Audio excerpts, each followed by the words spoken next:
Some elements look much more difficult than they really are. This is quite a dramatic feature on this hook, but it really isn't as difficult as it looks.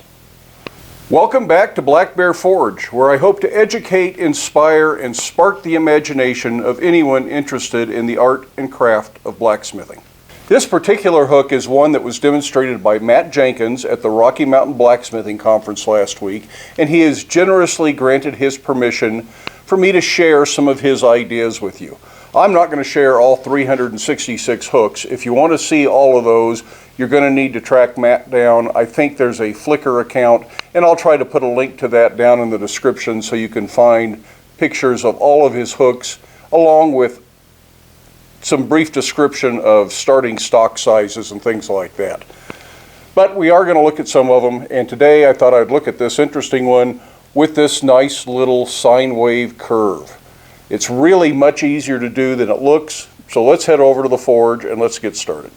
I'm starting with a piece of 5/8 square bar, and it's 8 inches long. That was just kind of a random piece I chose out of my short sections and cutoffs over by the chop saw.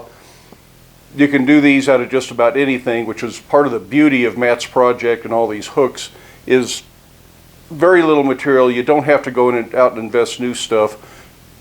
Scrounge around in your scrap pile, see what you got, and make some hooks out of it.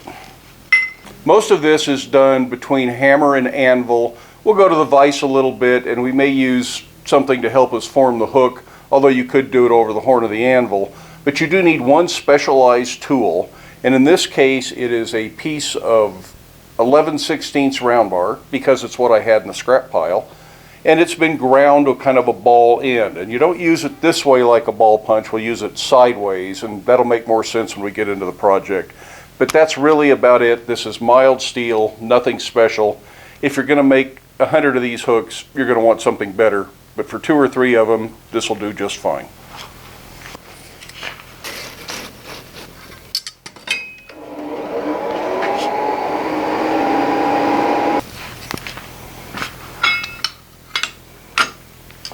Now this is really just a matter of squishing this down and making some 90-degree turns. So I'm going to start about 1 inch from the end to give me room to hang it, and not quite to the edge of the hook for the tool. And I'm just going to drive it down in there.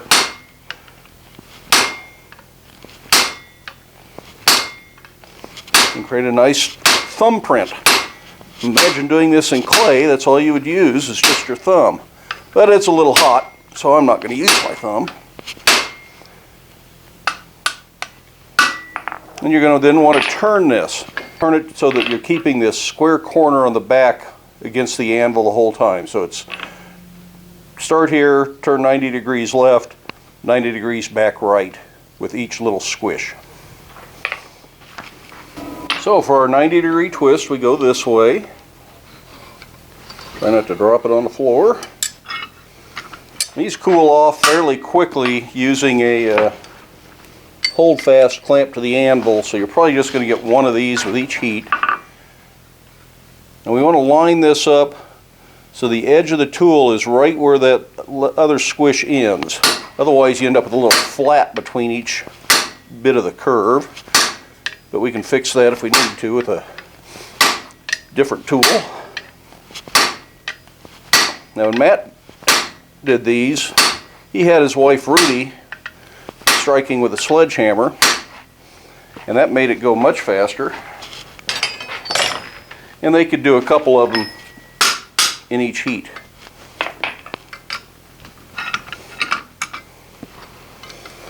You can already see that curve is starting to develop around here. So then we'll turn it back 90 this way, squish here. And you can do as many of these as you want. I think at least 5 to make it look right. Matt's hook had 6.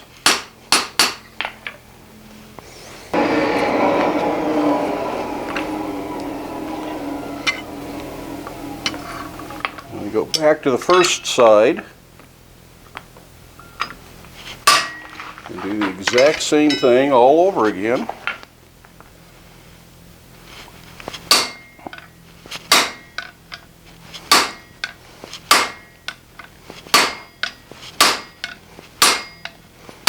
careful with your hammer blows not to squish the, or forge down the squish, I should say. It's not a bad time to come back and clean up the first one. It really just takes about that long for each of these. There's more time spent heating than there is forging.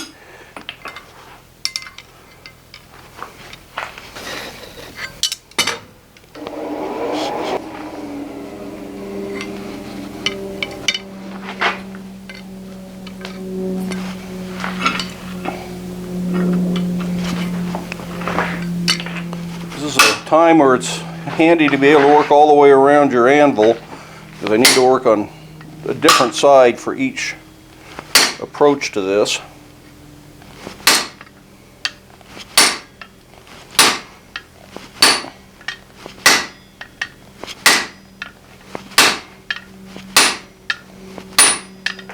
See, and this tool comes down to be real easy to mess this other little thumbprint up, so you got to be careful.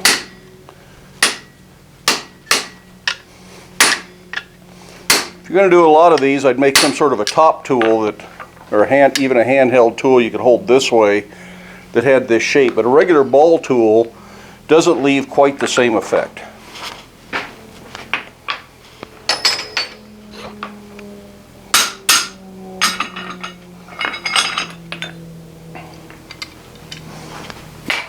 I'm going to use a rawhide mallet to straighten this up.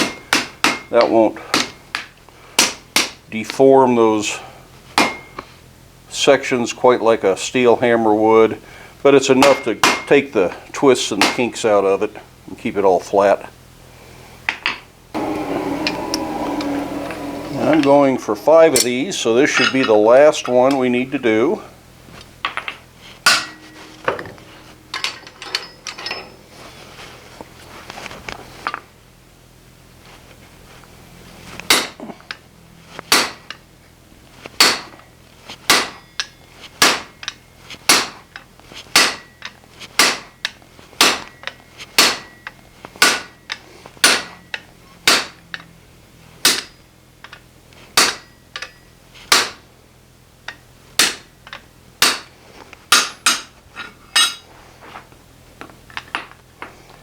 I'm going to roll that over a little bit, come back while we got some heat. This helps keep everything straight and in line as well.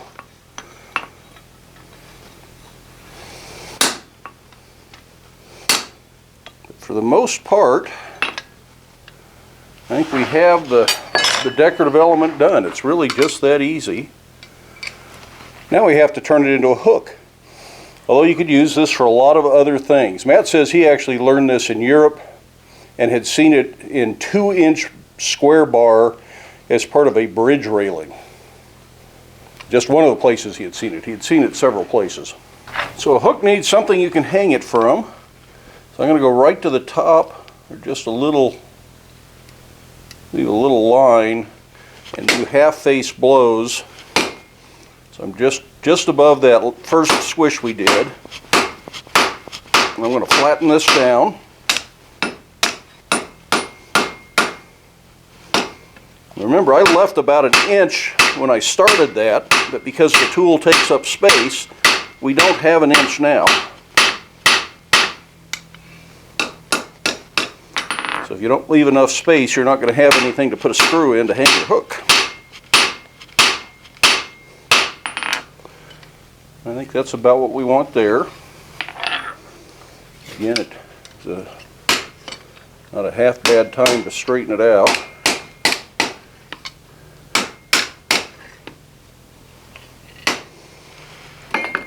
You can certainly drill that hole, but what the heck, let's punch it. This is another one of those things that's easier if you got somebody to hold it. I'm going to center this right over the hole in the bolster and hope I can hold it there.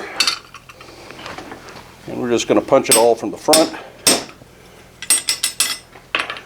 That should be all that takes. And with any luck, that's got a hole all the way through it. Not quite. The slug didn't clean out. Let's put it back. The slug does provide a good index to get back into the bolster with.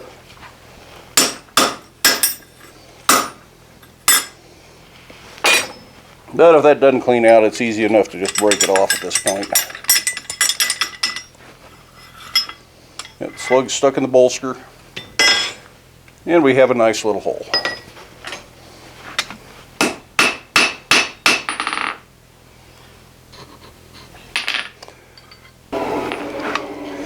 Now for the hook end, I want to taper this down, but I don't want to make it taper to a point. I typically taper it to a little rat tail and curl the end from there, but that's not the way Matt typically does a hook. And since we're being inspired by Matt's hooks, I'm going to do something more like he does. So we want to taper this down to about a 3/8 or 5/16 square.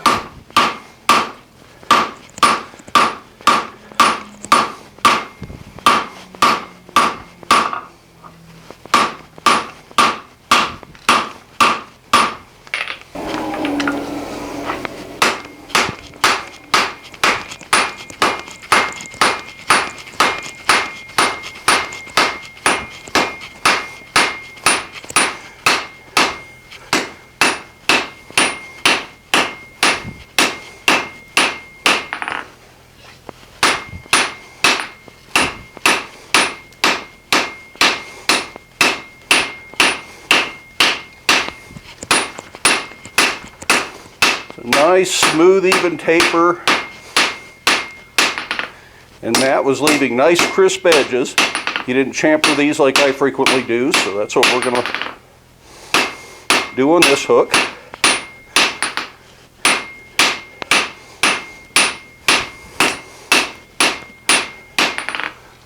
So there's our taper. Now we'll take care of the little end. Now at this point we're going to flatten this on the diamond so that the flat is on the same diamond as the little squiggly lines are. And that flat will become our curl. It needs to go towards the back of the hook initially. Pays to think about that and double check it. They're a pain to unbend, but you can if you need to. That just gets a nice little curl on there. It's a little disconcerting to see it turn 45 degrees because you think you did something wrong, or your brain wants to tell you you did. Don't listen to it. That's what you want. Just like that.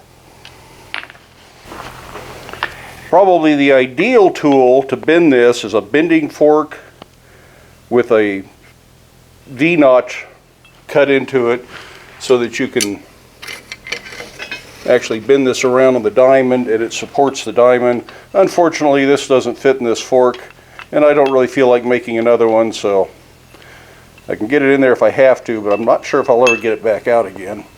So that's not going to work. Another option would be to put it in a V-swedge, cool a little curly Q, and then work on it with a rawhide mallet. And make sure your V-swedge doesn't have a sharp corner here. And one that comes right to the edge of the anvil would sure be helpful at this point. But this kind of gets in the way. My little bump out, my curve here is going to hit this part of the V-swedge. The anvil is going to hit the hook. I could make a special swedge for that, and if I'm going to do a lot of them, I think that's what I would do. But there's one other tool I've got. And that's this ball tool one of you sent me. And this actually works very well. Get in there around that. Even though I cool this so I could hit it if I need to, I try real hard not to hit the actual curl. This is just now a matter of curling this hook up until you like the shape. And of course it still wants to end up a little bit crooked in spite of trying to support it and take care of it, so make sure you straighten it back up. It just looks kind of drunken and misshapen otherwise.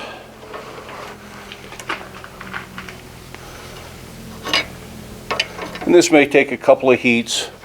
Straighten one area, and this little curly Q now is off in another direction. So I'll heat just that up and straighten it.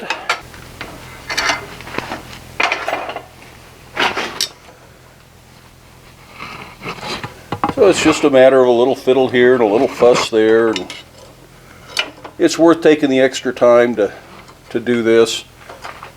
Sometimes it seems like it's a lot of effort, but when you're done, you'll be a lot happier with the hook if things are straight, and you keep that diamond point pretty much in the same plane.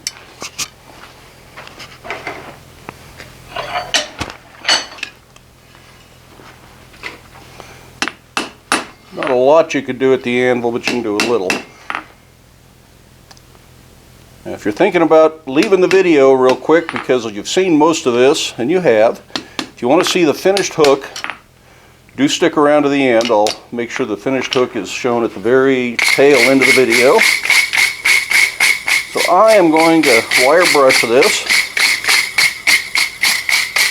Make sure there's no coal scum or scale stuck to it or other stuff you don't want. And then I'm going to let it cool. And then we're going to do a little highlighting on this curve so that it shows better.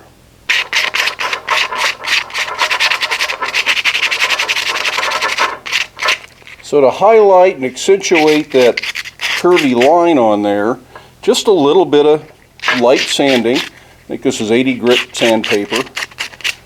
You just want to create a little silver edge there, and I kind of run it down here and up here so you can see where the